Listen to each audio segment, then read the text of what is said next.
پناہ مانگتا ہوں میں اللہ کی شیطان مردود سے۔ شروع اللہ کا نام لے کر جو بڑا مہربان نہایت رحم والا ہے۔ یہ ایک سورہ ہے جس کو ہم نے نازل کیا اور اس کے احکام کو فرض کر دیا اور اس میں صاف صاف آیتیں نازل کی تاکہ تم یاد رکھو۔ بدکاری کرنے والی عورت اور بدکاری کرنے والا مرد جب ان کی بدکاری ثابت ہو جائے تو دونوں میں سے ہر ایک کو 100 درے مارو، اور اگر تم اللہ اور روز آخر پر ایمان رکھتے ہو تو اللہ کے قانون کو نافذ کرنے میں تمہیں ان پر ہرگز ترس نہ آئے، اور چاہیے کہ ان کی سزا کے وقت مسلمانوں کی ایک جماعت بھی موجود ہو۔ بدکار مرد تو بدکار یا مشرک عورت کے سوا کسی سے نکاح نہیں کرتا، اور بدکار عورت کو بھی بدکار یا مشرک مرد کے سوا اور کوئی نکاح میں نہیں لاتا، اور یہ یعنی بدکار عورت سے نکاح کرنا مومنوں پر حرام ہے۔ اور جو لوگ پرہیزگار عورتوں کو بدکاری کا عیب لگائیں اور اس پر 4 گواہ نہ لائیں تو ان کو 80 درے مارو، اور کبھی ان کی شہادت قبول نہ کرو، اور یہی بد کردار ہیں۔ ہاں، جو اس کے بعد توبہ کر لیں اور اپنی حالت سنوار لیں تو اللہ بھی بخشنے والا ہے، مہربان ہے۔ اور جو لوگ اپنی بیویوں پر بدکاری کی تہمت لگائیں اور خود ان کے سوا اور گواہ نہ ہوں تو ہر ایک کی شہادت یہ ہے کہ پہلے تو 4 بار اللہ کی قسم کھائے کہ بے شک وہ سچا ہے، اور 5ویں بار یہ کہے کہ اگر وہ جھوٹا ہو تو اس پر اللہ کی لعنت۔ اور عورت سے سزا کو یہ بات ٹال سکتی ہے کہ وہ پہلے 4 بار اللہ کی قسم کھائے کہ بے شک یہ جھوٹا ہے، اور 5ویں دفعہ یوں کہے کہ اگر یہ سچا ہو تو مجھ پر اللہ کا غضب نازل ہو۔ اور اگر تم پر اللہ کا فضل اور اس کی مہربانی نہ ہوتی تو بہت سی خرابیاں پیدا ہو جاتی۔ اور یہ کہ اللہ توبہ قبول کرنے والا ہے، حکیم ہے۔ جن لوگوں نے یہ بہتان باندھا ہے وہ تمہیں میں سے ایک جماعت ہے، اس کو اپنے حق میں برا نہ سمجھنا، بلکہ وہ تمہارے لیے اچھا ہے۔ ان میں سے جس شخص نے گناہ کا جتنا حصہ لیا اس کے لیے اتنا وبال ہے، اور جس نے ان میں سے اس بہتان کا بڑا بوجھ اٹھایا ہے اس کو بڑا عذاب ہوگا۔ جب تم نے وہ بات سنی تھی تو مومن مردوں اور عورتوں نے کیوں اپنے دلوں میں نیک گمان نہ کیا، اور کیوں نہ کہہ دیا کہ یہ کھلا کھلا بہتان ہے؟ یہ بہتان لگانے والے اپنی بات کی تصدیق کے لیے 4 گواہ کیوں نہ لائے؟ تو جب یہ گواہ نہیں لا سکے تو اللہ کے نزدیک یہی جھوٹے ہیں۔ اور اگر دنیا اور آخرت میں تم پر اللہ کا فضل اور اس کی رحمت نہ ہوتی تو جس شغل میں تم منہمک تھے اس کی وجہ سے تم پر بڑا سخت عذاب نازل ہوتا۔ جب تم اپنی زبانوں سے اس کا ایک دوسرے سے ذکر کرتے تھے اور اپنے منہ سے ایسی بات کہتے تھے جس کا تم کو کچھ بھی علم نہ تھا، اور تم اسے ایک ہلکی بات سمجھتے تھے، حالانکہ اللہ کے نزدیک وہ بڑی بھاری بات تھی۔ اور جب تم نے اسے سنا تھا تو کیوں نہ کہہ دیا کہ ہمیں شایع نہیں کہ ایسی بات زبان پر لائیں؟ پروردگار تو پاک ہے، یہ تو بہت بڑا بہتان ہے۔ اللہ تمہیں نصیحت کرتا ہے کہ اگر مومن ہو تو پھر کبھی ایسا کام نہ کرنا، اور اللہ تمہارے سمجھانے کے لیے اپنی آیتیں کھول کھول کر بیان فرماتا ہے، اور اللہ جاننے والا ہے، حکمت والا ہے۔ جو لوگ اس بات کو پسند کرتے ہیں کہ مومنوں میں بے حیائی یعنی تہمت بدکاری کی خبر پھیلے، ان کو دنیا اور آخرت میں دکھ دینے والا عذاب ہوگا، اور اللہ جانتا ہے اور تم نہیں جانتے۔ اور اگر تم پر اللہ کا فضل اور اس کی رحمت نہ ہوتی تو کیا کچھ نہ ہوتا، مگر وہ کریم ہے، اور یہ کہ اللہ نہایت مہربان ہے، رحیم ہے۔ مومنوں، شیطان کے قدموں پر نہ چلنا، اور جو شخص شیطان کے قدموں پر چلے گا تو شیطان تو بے حیائی کی باتیں اور برے کام ہی بتائے گا۔ اور اگر تم پر اللہ کا فضل اور اس کی مہربانی نہ ہوتی تو ایک شخص بھی تم میں پاک نہ ہو سکتا، مگر اللہ جس کو چاہتا ہے پاک کر دیتا ہے، اور اللہ سننے والا ہے، جاننے والا ہے۔ اور جو لوگ تم میں صاحب فضل اور صاحب مال ہیں وہ اس بات کی قسم نہ کھائیں کہ رشتہ داروں اور محتاجوں اور وطن چھوڑ جانے والوں کو کچھ نہیں دیں گے، اور ان کو چاہیے کہ معاف کر دیں اور درگزر کریں۔ کیا تم پسند نہیں کرتے کہ اللہ تم کو بخش دے؟ اور اللہ تو بخشنے والا ہے، مہربان ہے۔ جو لوگ پرہیزگار اور برے کاموں سے بے خبر اور ایماندار عورتوں پر بدکاری کی تہمت لگاتے ہیں ان پر دنیا اور آخرت دونوں میں لعنت ہے، اور ان کو سخت عذاب ہوگا، یعنی قیامت کے روز جس دن ان کی زبانیں اور ہاتھ اور پاؤں سب ان کے کاموں کی گواہی دیں گے۔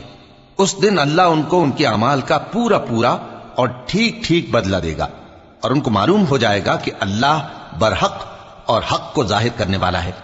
ناپاک عورتیں ناپاک مردوں کے لیے ہیں، اور ناپاک مرد ناپاک عورتوں کے لیے، اور پاک عورتیں پاک مردوں کے لیے ہیں، اور پاک مرد پاک عورتوں کے لیے۔ یہ پاک لوگ